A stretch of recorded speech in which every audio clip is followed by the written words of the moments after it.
They look like the stuff from Star Wars. Blue, blue, blue, blue, blue, blue, blue, blue.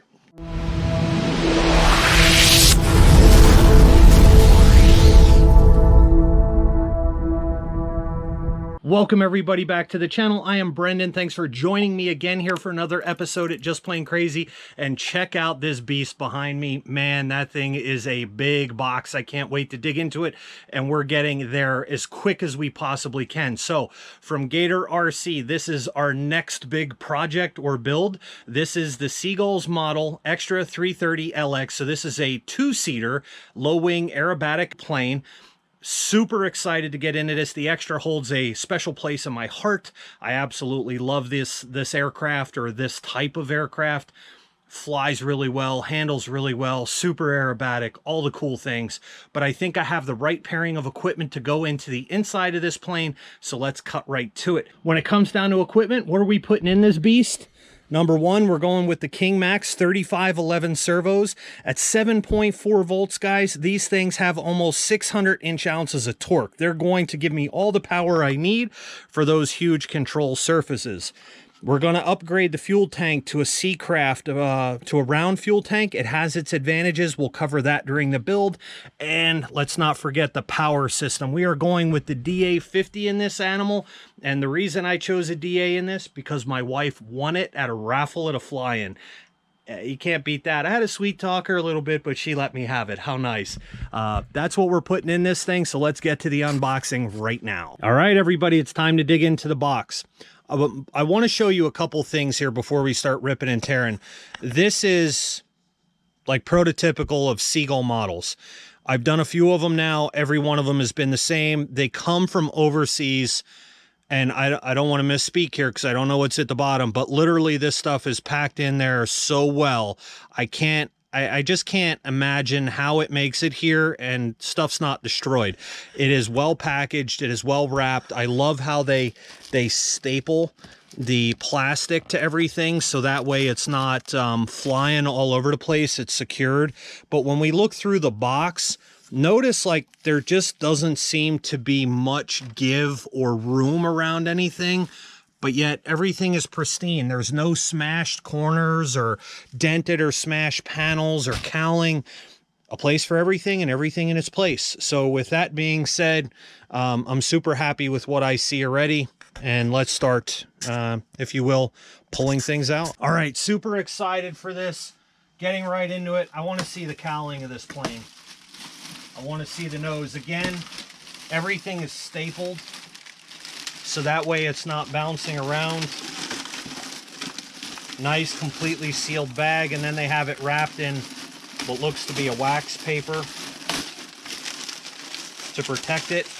I like that because it is an expensive model, and it is a large model, so it's easy to bang it, chip the paint, or whatever. But I love, right out of the gate, I love the vibrant yellow color to this. I like the contrast with the black. As we look at the cowling on here, the paint lines are clean. There's no chipped paint around the edges or the nose. The cutouts for venting are fairly clean. And on the inside, it looks like just a pretty nice, clean cowling job. I mean, the paint looks good on this thing. Really, like, if you want to get picky, there's like one little piece of dirt in there, but guys, that looks really nice. I love the contrast, so we'll set that right there and hopefully not knock it on the floor. Let's check these wing panels out and try not to lose more stuff. I have the boxes propped up so you can see better into the inside. Nicely folded plastic again for protection. And I just did my workbench top and put Homosode on there. I have a PT19 that I'm going to be building this off season, this winter.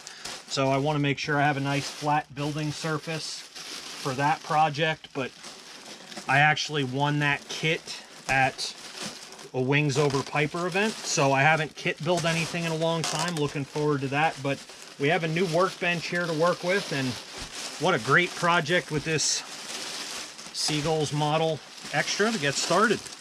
Kind of break it in, if you will.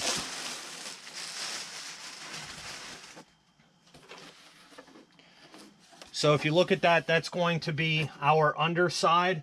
Now, I do notice a difference between the pictures on the box compared to what this actually is. The pictures were a solid black. I love the stripes a lot better. I think that's pattern-wise, aesthetics-wise, it appeals to me more than just having a plain black bottom. And we can look at the pattern here on the top. The covering on this thing looks to be pretty well done.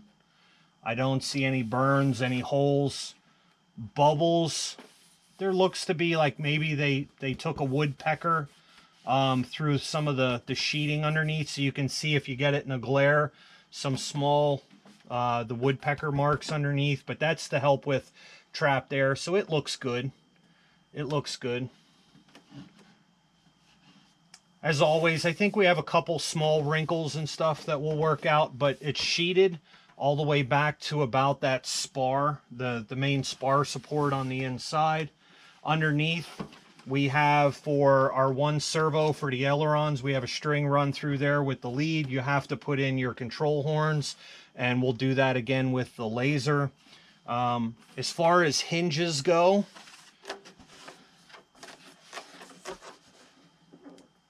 this looks to be already pre-hinged.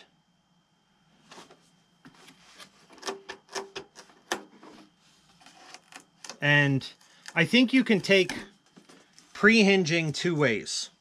If you're not good with hinging, so you don't have a failure and a crash, let somebody else that knows what they're doing do it.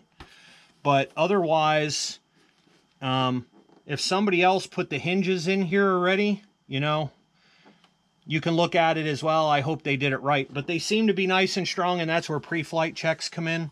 If I had to be picky, I would have loved to see the yellow transfer all the way down into that seam a little bit to keep just those graphics more in line with each other, like they were connected. There's a little space in there.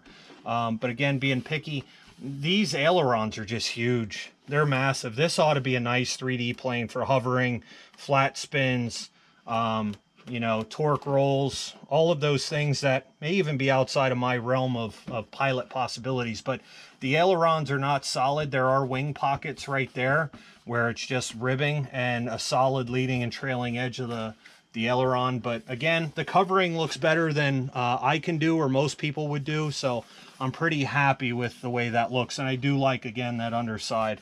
It's well done. It really is. We have in the inside destruction manual right there.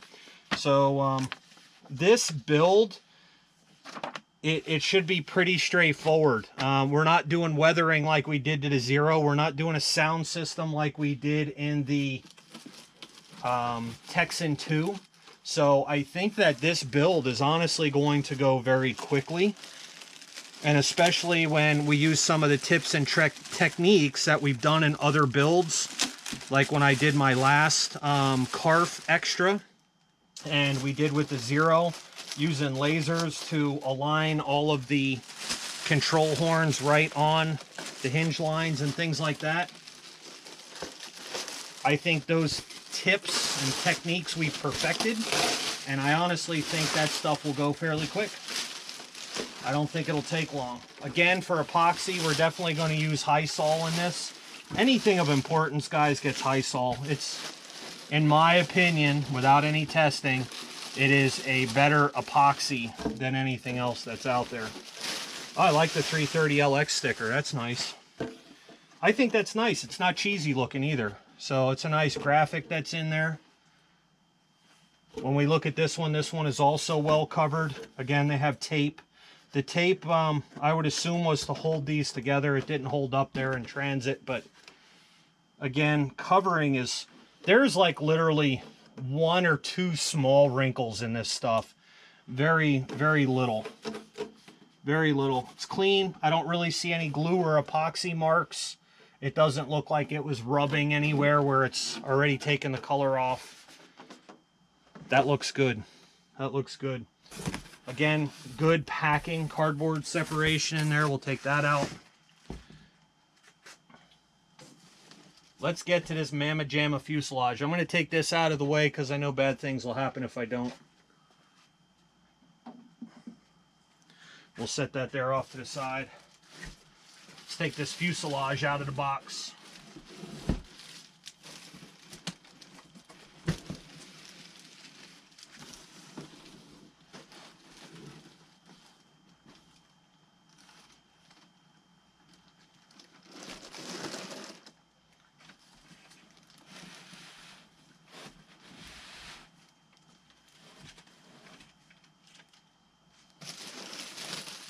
It's like Christmas. It's like the Christmas story.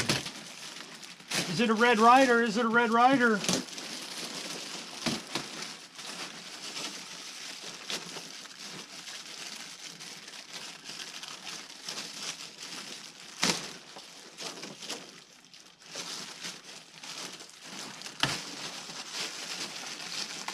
You're gonna shoot your eye out, Billy.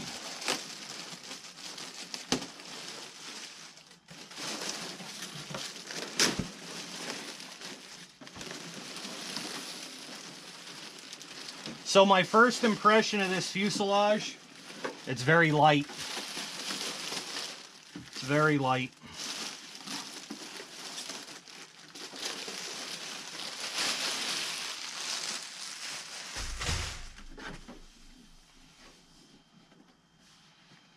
The covering and the seams, I look for seams. One of the first things I look for, are we using like pieces of covering as we go down through, or are we using a sheet and making big cuts? And this is, seems to be sheet covered. I don't see any colored seams. Right there we see a small piece of yellow right around the canopy. And again, that's one of those things where when you look at contours and everything else, there's one right here on this side. And we have a small piece right there that's not great in the covering, but that's where the canopy is going to go and cover that up anyway. So not super worried about that one spot right there. And it looks like we have an outlet for a tuned pipe, which is what I wanted to see. I have not bought an exhaust system yet for this plane because I wanted to see if it had an exit for a tuned pipe, and now I know. And obviously noise levels at your field, tuned pipes are better than pit style mufflers or regular side mufflers or rear exhaust mufflers, stuff like that. Obviously, if we can keep the noise down, we keep the neighbors happy and we don't lose fields. It looks like this top canopy has little plastic screws to take this thing off. I'm not sure how I feel about that. They're nice as far as access goes and ease. I don't know if I'll keep them there or if I'll engineer something else to work. And we're going to take off this whole upper part of this cockpit area here. Really light, you know, formed out, not overly heavy. I like the weight to that. And here is the look inside. And this would be kind of typical of what I would expect to see. When we look at the firewall area, one of the first things I'm going to look at is reinforcements with triangle stock. And we don't see any of the triangle stock on the outside, but there is triangle stock on the inside, on the engine mount area and the fuel tank area of the nose. And it does seem like a good amount of epoxy was laid into there.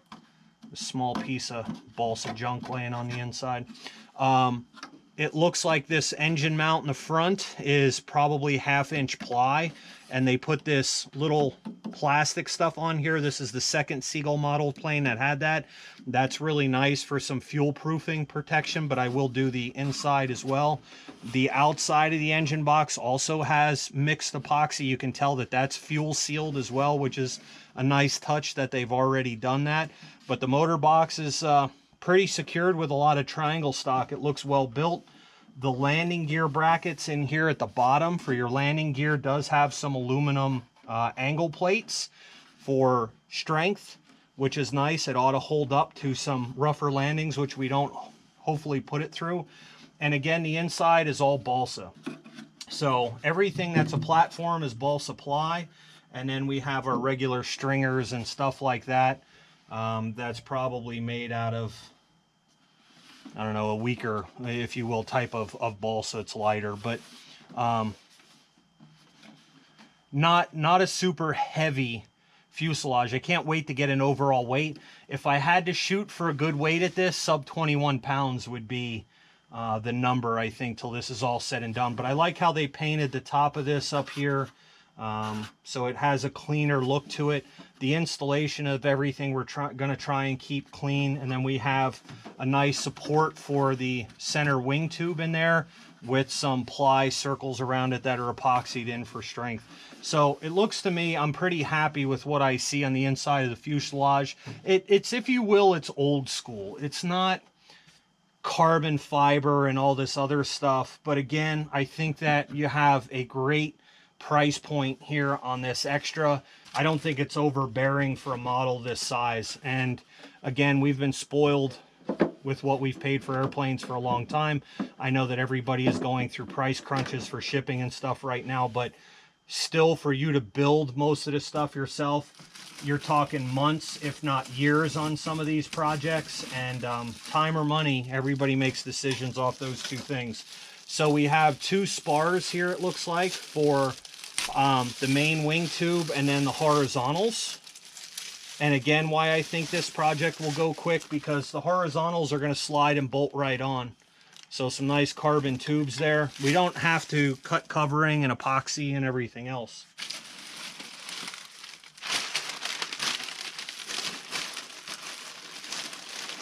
Here is our clear plastic canopy. Again, here's a tip for you guys. Don't let these things bounce around uncovered. Even rubbing on wood will scratch them, and cardboard, and it doesn't look desirable. So that's going to be an outside mount. And again, that one little issue I had in the covering right there is covered up by this. So, and that seam. So all non-important. And paint looks to be about as fairly close as you could probably match that painting plastic to that covering. And it looks good. It looks good. So again, twin-seater in this plane, twin-seater LX.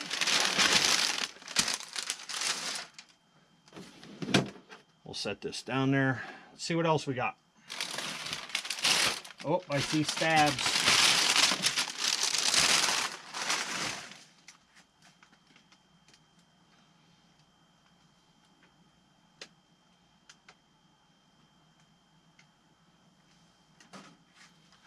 All right, let's take a look at our horizontals.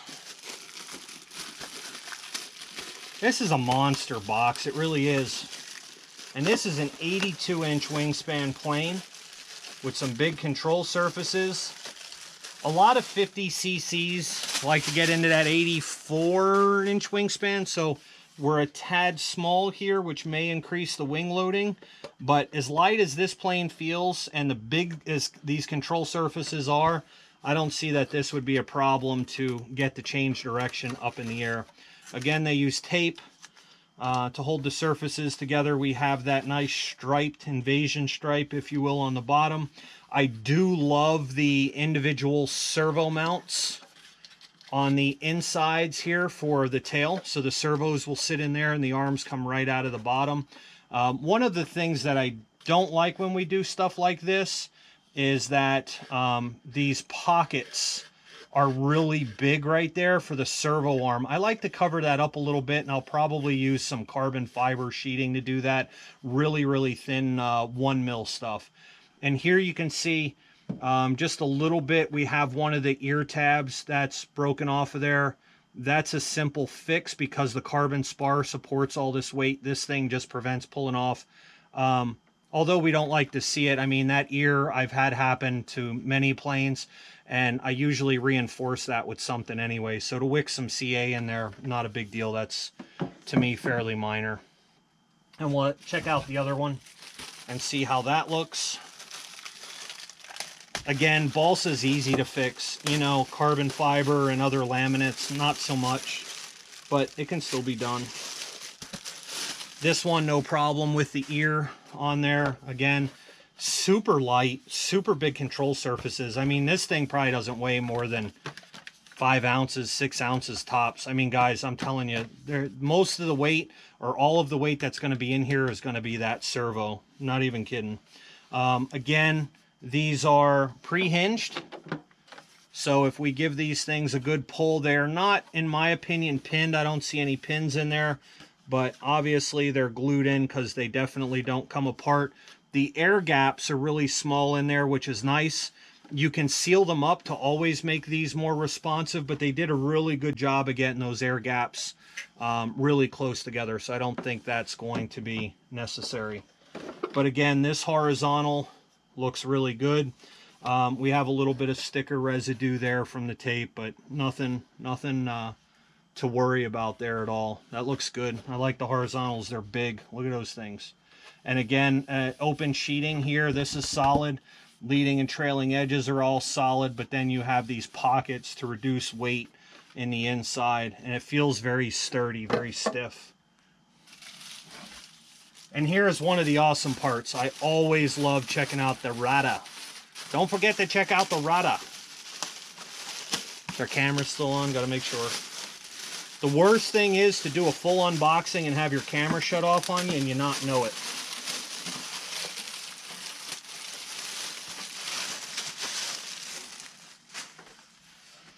Nice.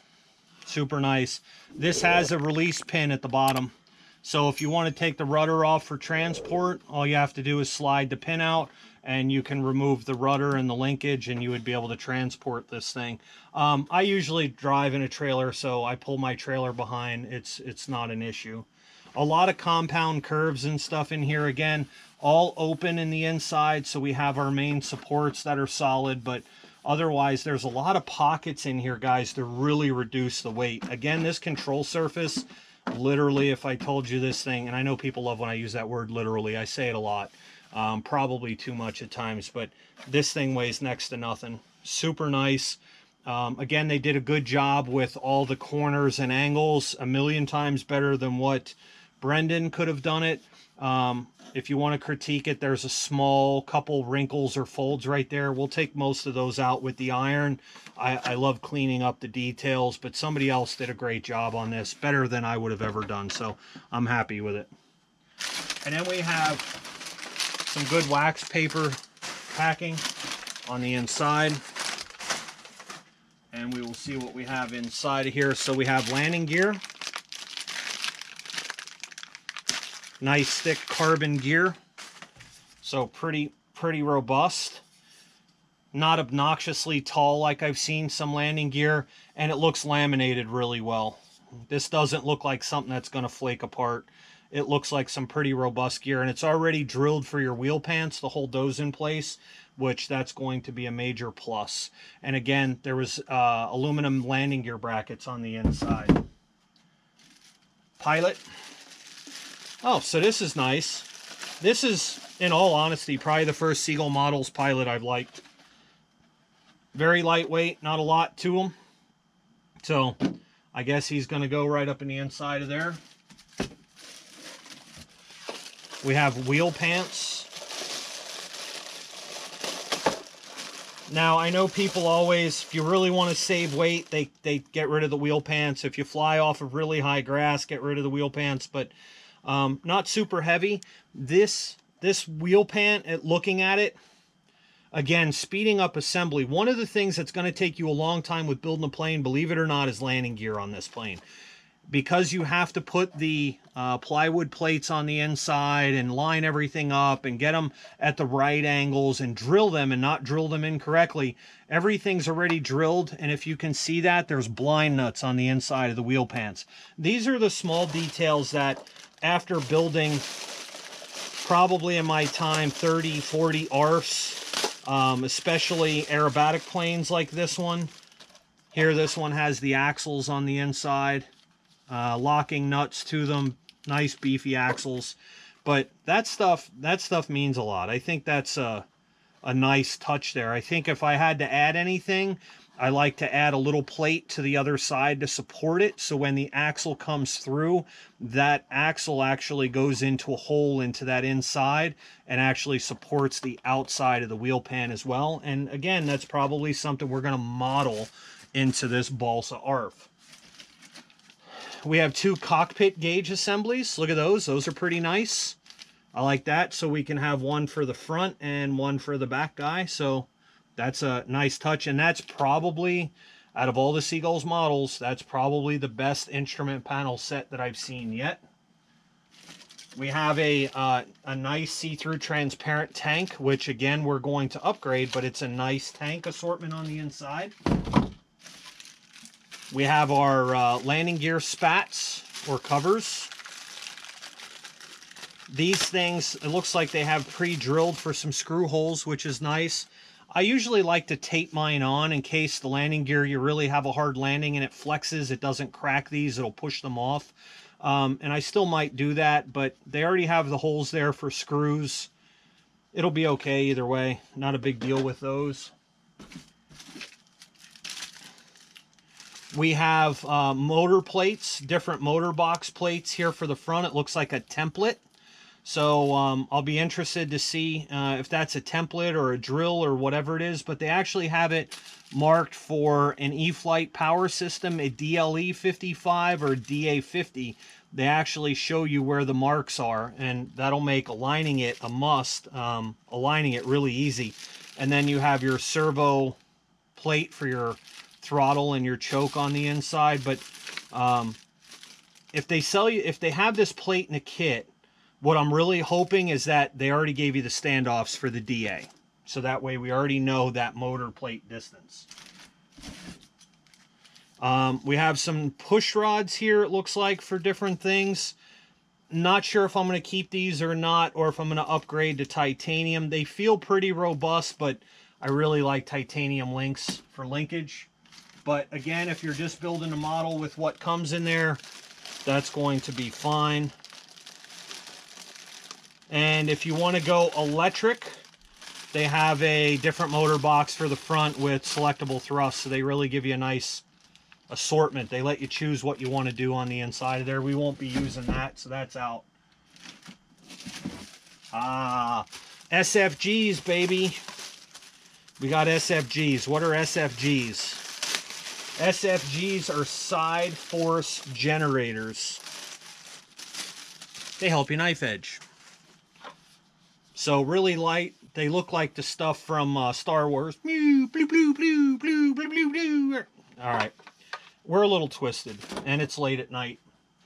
Another long day at work. And we're getting to play around with stuff we really enjoy. Nice carbon tail wheel. Not super heavy duty, not overkill. Comes with all the hardware and springs for that, carbon fiber. Really like that thing. Nice touch. And then we have wheels and a spinner. So one of the things that I found that you can really do to show an airplane some love as you're building it is to really upgrade the spinner and put a nice prop on it. This will be getting a Falcon carbon fiber spinner and prop without a doubt. Now it's got to be a 22/8. It's 22/8s are synonymous with DA50s. I love that range. Let me see what size spinner this is.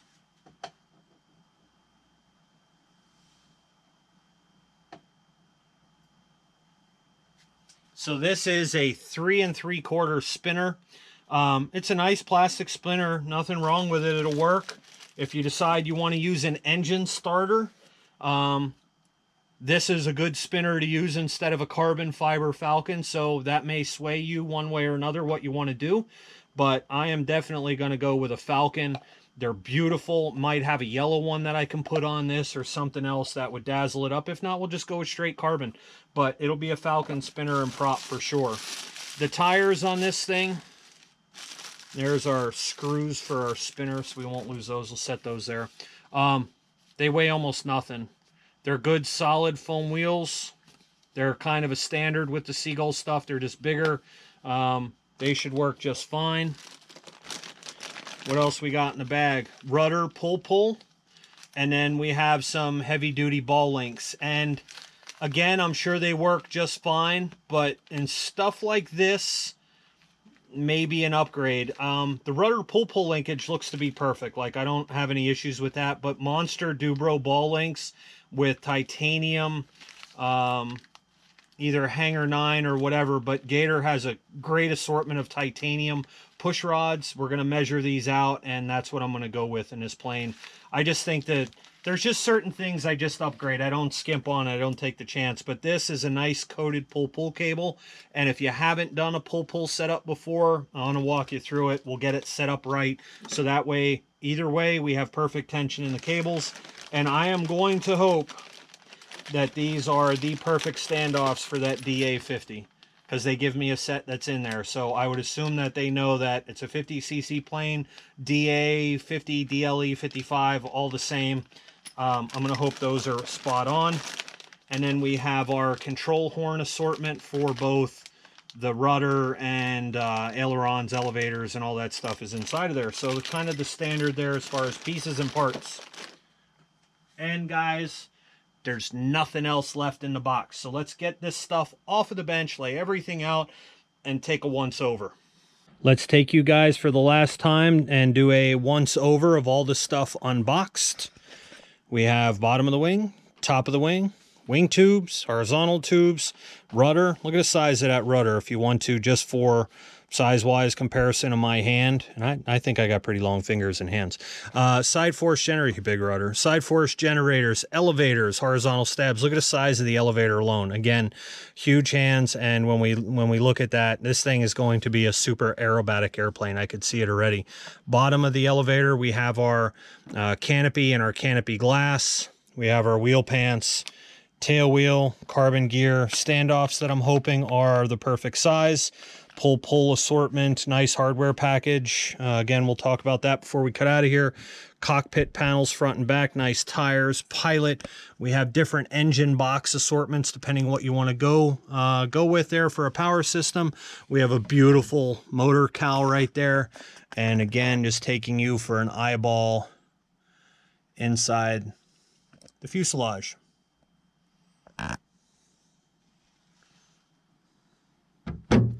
Take you down the plane so you can actually see that thing. Absolutely stunning. Love it. Not a lot of work to do here. The hinge stuff is really cool how they cut out most of the work for us. So again, with that being said, this is our next Gator-Rc project. This is a Seagull Models EXTRA 330 LX 50cc version. I can't wait to get started on the build. We're going to cover some more tips and tricks, as always, here at Just Plain Crazy.